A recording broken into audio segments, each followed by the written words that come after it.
Praise the lord. దేవునికి స్తోత్రాలు. నేను pastor Ratnamaitra from praise God ministry. ఈ రోజున యేసయ్య మన కోసం వాగ్దానాన్ని ఏర్పాటు చేశారో ఒకసారి చూద్దాము. నెహెమ్యా గ్రంథము 8వ అధ్యాయము 3వ వచనము. నీటి గుమ్మము ఎదుటనున్న మైదానంలో ఉదయము మొదలుకొని మధ్యాహ్నం వరకు నిలుచుచున్న ఆ స్త్రీ పురుషులకును తెలివితో వినగలిగిన వారందరికీ చదివి వినిపించుచూ వచ్చెను. ఆ జనులందరూ ధర్మశాస్త్ర గ్రంథమును శ్రద్ధతో వినిరి. Nehemiah chapter 8 verse 3. Then he read from it in the open square that was in front of the water gate from morning until midday before the men and women and those who could understand. And the ears of all people were attentive to the book of the law. దేవునికి స్తోత్రాలు. నెహెమ్యా గారి గ్రంథాన్ని మనం 1 నుంచి 13 అధ్యాయాలు మనం చదివినప్పుడు ఎంత అద్భుతంగా ప్రతి ఒక్క అధ్యాయంలో కూడా మనం ఏ విధంగా ఒక్కొక్క అంచెగా ఏ విధంగా దేవునిలో ఎదుగుతూ ఏ విధంగా దేవునిలో మనం నడుచుకోవాలి, దేవుని యొక్క కార్యాలు ఎలాగ మనం చూస్తాం, విశ్వాసంలో ప్రార్థనతో దేవుని యందు నమ్మకంతో మనం నిలబడినప్పుడు ఎంత అద్భుతమైన జీవితాన్ని, విజయవంతమైన జీవితాన్ని, పడిపోయిన జీవితాలని, అలాగే పడిపోయి మనం బ్యాక్ స్లైడ్ అయిన వాళ్ళని తిరిగి లేపి ఏ విధంగా దేవుడు నిలబెడతారు, ఏ విధంగా దేవుడు మళ్ళీ తిరిగి తన యొక్క మందులోకి చేర్చుకుంటారు, ఏ విధంగా దేవుని కార్యాలు చేసేవారిగా చూసేవారిగా మనం ఉంటామని ఇందులో నేర్చుకుంటున్నాం. 1-2 అధ్యాయాలు మనం నేర్చుకున్నాం. ఆయన ప్రార్థన చేయటము, భారం కలిగే యొక్క పడిపోయిన గోడను కట్టాలని యెరూషలేము పట్టణానికి దేవుని యొక్క ఆ యొక్క కటాక్షంతో, అలాగే పర్షియారాజు గారి యొక్క కటాక్షంతో ఆయన యెరూషలేము పట్టణానికి వెళ్ళినట్టు, అలాగే ఎంతో అపోజిషన్ శత్రువులు తన మీదకు వస్తున్నా కానీ ఎలాంటి భయం లేకుండా దేవుని యందు విశ్వాసంతో ఆయన ప్రతి ఒక్కరిని కూడబెట్టి ఐక్యపరిచి వాళ్ళు పడుతున్న శ్రమల్లోంచి బాధలు తెలుసుకొని వాటిని ఏ విధంగా పరిష్కరించాలో వారికి దానికి కూడా వాళ్ళకి కావాల్సిన జవాబులు ఇచ్చి అలాగే వాళ్ళకి సహాయం చేసి దాని తర్వాత మనం చూస్తుంటే ఒక 52 రోజులు ఆయన ముగించారని, దాని తర్వాత ఎవరెవరైతే ఆ యొక్క జెరుబాబెల్తో అలాగే ఆ యొక్క మందిరాన్ని కట్టిన వచ్చిన వాళ్ళు, అలాగే ఆ యొక్క బబిలోను పర్షియా దేశం నుంచి వాళ్ళు తిరిగి శత్రువులుగా బందీలుగా తీసుకుపోబడిన వాళ్ళు మళ్ళీ తిరిగి ఏ విధంగా వచ్చారు, వచ్చిన కుటుంబాల యొక్క వాళ్ళ యొక్క జీనియాలజీ వంశావళిని, వాళ్ళు వచ్చిన వాళ్ళందరి పేర్లు కూడా మనం 7వ అధ్యాయంలో చూస్తాము. ఇక్కడ 8వ అధ్యాయానికి వచ్చేసరికి చక్కగా ఆయన చెప్తా ఉన్నారు. ఆయన కట్టడం మాత్రమే కాదు, గోడల్ని ముగించడం మాత్రమే కాదు, వాళ్ళ సమస్యలు పరిష్కరించడమే కాదు, వాళ్ళని మంచి పద్ధతులు నడిపించడమే కాదు, ఆయన దేవుని వాక్యాన్ని వాటర్ గేట్ అంటేనే నేను మీకు చెప్పాను, దేవుని యొక్క వాక్యమే మనకి ఒక జలాల్లాగా నీళ్లులాగా ఏ విధంగా యొక్క శరీరాన్ని శుభ్రపరిచి మన ప్రతి అవసరాన్ని తీరుస్తూ మన లోపల మనం డీహైడ్రేషన్తో చనిపోకుండా నీళ్లు ఏ విధంగా మనల్ని బ్రతికిస్తూ ఉందో అదేవిధంగా దేవుని వాక్యం కూడా ఆత్మను ప్రతిరోజు మనల్ని జీవింపజేస్తూ ఆత్మలో మనం అనుదినము ఎదగటానికి, జీవించి ఉండటానికి, మనల్ని శుభ్రపరచడానికి, మనల్ని మంచి మార్గంలో తీసుకువెళ్ళడానికి, యేసయ్య యొక్క సన్నిధానాన్ని మనలో ఉంచడానికి, యేసయ్య సన్నిధానంలో మనం నడుచుకుంటానికి, ఆ యేసయ్యలో మనం ఆత్మీయ ఫలాలు ఫలించడానికి, ఫలభరితమైన జీవితాన్ని జీవించడానికి దేవుని వాక్యము, దేవుని వాగ్దానాలు, పరిశుద్ధాత్మ దేవుడు మనకి సహాయం చేసి అనుదినము మనం శుద్ధీకరిస్తూ నడిపిస్తారని మన వాక్యం గురించి నేర్చుకున్నాము. అలాంటి వాక్యాన్ని కేవలం గోడలు కట్టి ఆయన గుడ్ బాయ్ అని చెప్పి వెళ్ళిపోకుండా మళ్ళీ తిరిగి ప్రజలందరినీ కూడా ఆయన కూడబెట్టి, ఇక్కడ చూడండి స్త్రీలు పురుషులు అలాగే గోడలు కట్టిన వారు అలాగే అక్కడున్న యూదులు అందరినీ కూడా వాళ్ళ వంశావళిని రాసుకొని ఎంతమంది ఉన్నారో రాసుకొని వాళ్ళందరినీ కూడా పిలిచి దేవుని వాక్యాన్ని వినిపిస్తూ ఉన్నారు. ఆ రోజులో మనకులాగా ఇష్టం వచ్చినన్ని బైబుల్స్ లేవు, అన్ని లాంగ్వేజెస్లో బైబుల్స్ లేవు. ఆ రోజున ఒకళ్ళు వినిన వాళ్ళు మళ్ళీ వెళ్ళి తన కుటుంబాలకి తన బిడ్డలకి నేర్పించుకుంటానికి వాళ్ళు చెబుతా ఉండేవాళ్ళు. మౌత్ టు ఇయర్ అంటారు కదా, చెబుతా ఉండేవాళ్ళు. అందుకే మనం ద్వితీయోపదేశ కాండంలో నేర్చుకున్నాము 4 నుంచి 6 అధ్యాయాలు. దేవాది దేవుడు అంటారు, మీరు విన్న వాటిని ధర్మశాస్త్రాన్ని బహుజాగ్రత్తగా వాటిని మీరు ఫాలో అవ్వండి, వినిన వాటిని వినడానికి అటెంటివ్గా జాగ్రత్తగా వినటానికి మీరు సిద్ధపాటు అవ్వండి. ఎందుకంటే ఇదిగో పిల్లలకి మీరు చిన్నతనం నుంచే వాళ్ళ నుసుటి మీద బాసికంగా కట్టండి, చేతుల మీద కట్టండి. అలాగే వాళ్ళు బయటకు వెళ్ళేటప్పుడు లోపలికి వచ్చేటప్పుడు గుమ్మాలకి గుమ్మ ద్వారాలకి అనుదినము దేవుని వాక్యాన్ని చెబుతా ఉండండి. ఎవరైతే వింటా ఉంటారో, ఎవరైతే వినుట ద్వారా విశ్వాసం వస్తుంది, ఆ విశ్వాసంలో మనం ఏం చేస్తాము, యేసయ్య రక్షకుడని మనం నేర్చుకుంటున్నాము. ఆ రక్షణలోకి మనం వచ్చినప్పుడు పరలోక రాజ్య కార్యాలు చూడటానికి, పరలోక రాజ్యానికి వారసులుగా మనం ఉండటానికి ఈ వాక్యం మనకి సహాయం చేసి నడిపిస్తూ ఉంటుంది. కాబట్టి the word of God is our Lord Jesus Christ.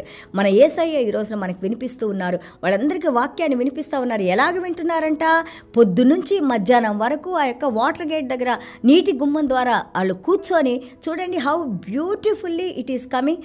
Water gate మనం చూసాము, అక్కడికే ఆ పరిశుద్ధపరిచే నీటి దగ్గరికి ఆ గుమ్మం దగ్గరే కూర్చోబెట్టి వాళ్ళు వింటా ఉన్నప్పుడు ఎవరైతే హృదయాన్ని వాళ్ళు సిద్ధపాటు చేసుకొని వినాలని ఆశ కలిగి ఉన్నారో వాళ్ళందరూ కూడా అండర్స్టాండ్ అవుతుందా ఉంది. వాళ్ళు వాక్యం వినేటప్పుడు అది అర్థం చేసుకుంటూ ఉన్నారని మనం ఇక్కడ ఉన్న దేవునికి స్తోత్రాలు. చూడండి, 2వ దినవృత్తాంతాలు 34:14 మనం చూస్తుంటే మెనసా అమోను చూసాం. మెనసా అంటే చాలా క్రూరమైన రాజుగా, యూదా రాజుగా మనం చూసాము.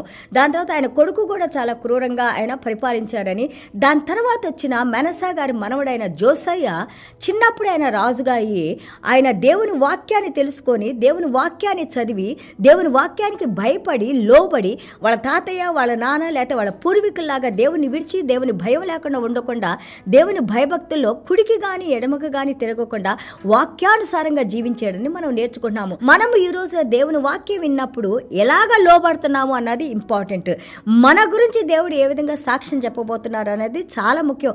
చాలా మంది వాక్యం వింటాం, పొద్దున్నే మీ వాక్యాన్ని పెట్టుకుంటాం, అమ్మ చూస్తామంటాం. ఇది నా వాక్యం కాదు. ఫస్ట్ ఆఫ్ ఆల్ దేవుని వాక్యము మనల్ని జీవింపజేసే వాక్యము. కేవలం మీరు దేవుని మాట వినాలనే మీ మీద ప్రేమతో మేము ప్రతిరోజు మీ చేతులు ఈ వాక్యం ఉండటానికి, ఆ చేతిలో ఉన్న వాక్యం మీరు విని హృదయంలో దాన్ని పదిలపరుచుకుంటానికి మేము ఎంతగానో కష్టపడి మీకు ఈ వాక్యాన్ని పంపిస్తూ ఉన్నాము.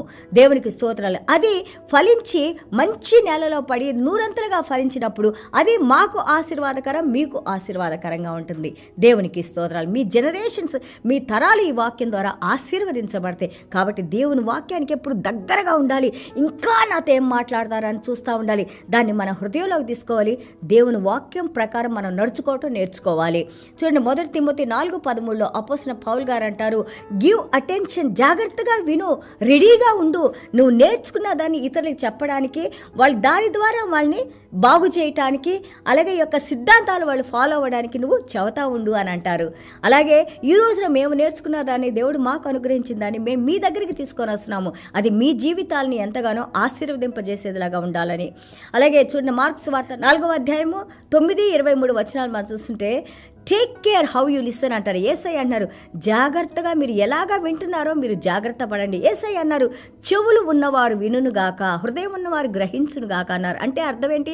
అందరికీ చెవులనే, కానీ దేవుని వాక్యాన్ని ఎవరైతే కేర్ఫుల్గా దేవుడు నాతో మాట్లాడుతున్నారని మనం దాన్ని తీసుకుంటామో వారికి ఈ వాక్యము ఎంతగానో ఆశీర్వదింపజేస్తుంది. And also careful in interpretation. తీసుకున్న వాక్యాన్ని మళ్ళీ మనం తిరిగి చెప్పేటప్పుడు జాగ్రత్త. అది మన సెల్ఫ్ హైలైట్ చేసుకుంటానికి, మనమేదో సొంతగా హైలైట్ అవ్వడానికి, లేకపోతే దీని ద్వారా మనకేదో ఎన్నో ఉపయోగాలు రావడానికి కాదు. కానీ దేవుడిచ్చిన వాక్యాన్ని ఒక్క పొల్లు కానీ ఒక అక్షరం కానీ తీసివేయకుండా ఉన్నది ఉన్నట్లుగా మనం చెప్పినట్లయితే అది వారి జీవితాన్ని జీవింపజేసి వారి నిత్య జీవంలోకి నడిపించే వాక్యంగా ఉంటుంది. దేవుని వాక్యం చాలా విలువైంది, అది జీవం కలిగింది ఎంతో. అది అన్నిటికంటే ప్రపంచంలో మనకు దొరికే సమస్తం కంటే కూడా దేవుని వాక్యం మనం విన్నప్పుడు, మనకి ఎవరిని ఇస్తున్నప్పుడు మనం దాన్ని ఎలాగ తీసుకోవాలంటే అన్నిటికంటే గొప్ప బహుమానంగా దాన్ని మనం తీసుకొని విశ్వాసంలో తీసుకొని దాన్ని మన హృదయంలో పదిలపరుచుకొని దాని ప్రకారం మనం జీవించాలి. దేవునికి స్తోత్రాలు. చిన్న ప్రార్థన చేసుకుందాం.